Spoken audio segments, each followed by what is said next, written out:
मैं ओम प्रकाश तिवारी, राष्ट्रीय अध्यक्ष मानवतावादी कैंडिडेट, योग युग परिवर्तन आश्रम, सोना पार सड़क, रेहरा बाजार पर। आज इस किताब से अमर आत्मा की कथा भाग 4 में जो मैंने लिखा है, उसमें एपिसोड नंबर 415 में आप लोगों को हम लोग खाना खा रहे थे, और बासी खाना या क्या कहते हैं उसको, सुबह का 3 दिन की बारात थी तो सेकंड डे की बात थी।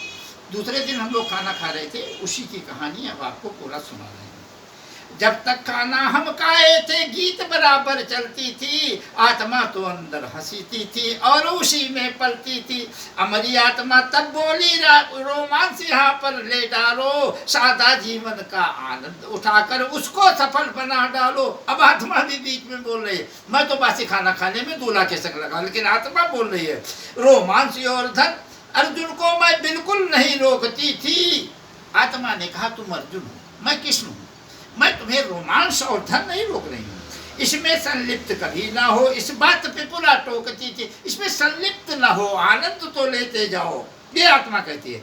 धन हंसी और ये आनंद से खून तो तेरा बढ़ता है, और रोने से हल्की शरीर होती, जैसे पीप निकलता है, जैसे रोने से शरीर हल्की है वैसे हंसने से आपका खून बढ़ेगा, इसलिए हंसो, आनंद लो। दुख में मानो रोने से आधा दुख बढ़ जाता है। आत्मा और मेरे अंदर की बात न कोई सुनता था। एक खासियत थी, आत्मा की बात को और मेरी बात को कोई वहां सुन नहीं रहा था। उन बातों को अंदर रखता है और अंदर ही अंदर धुनता था। अंगुल अंगुल पर मेरी आत्मा मुझको खूब समझाती थी, जीवन के सारे रहस्य का मतलब मुझको खूब बतलाती थी, अंदर ही अंदर बता रही थी, कोई सुन नहीं रहा था। अब वही आत्मा सारे रहस्य को मुझसे खूब लिखवाती है। स्वयं स्वर्ग जाने का रास्ता आत्मा स्वयं बनवाती है। आत्मा ही स्वयं अपना रास्ता अपने लिए प्रशस्त कर रही है, इस शरीर को संचालित करके। ये आपको देखना होगा, हमने वर्णन भी इसीलिए किया है कि सब लोग इसको सोचे। आत्मा ने कहा सुनो मित्र, आगे लिखना शुरू करो, और जो कुछ बीता तेरे जीवन पे उसको पूरा याद करो। जो कुछ बीता है उसको पूरा कर दो। फिर क्या मुझे याद आया कि खाना हम सब खाए हैं और समेटने लगे सब।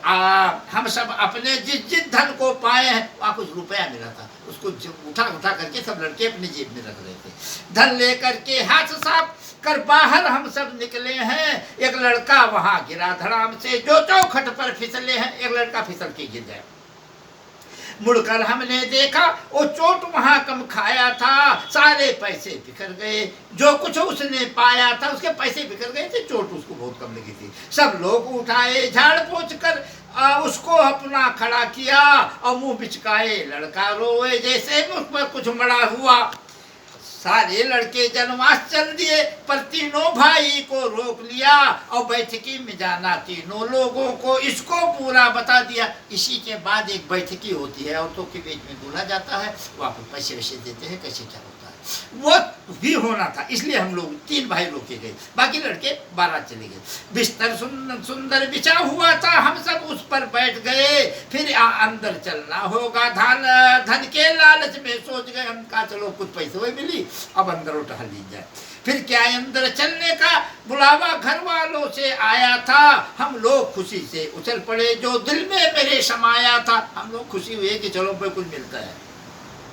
अंदर जाकर हमने देखा औरतों की भीड़ है जमा हुई, हंसी मस्करी और मजाक में सबका दिल है लगा हुआ। सब हंसी मस्करी मजाक कर रही थी, तमाम औरतें सजी सजाई वहां बैठी हुई थी।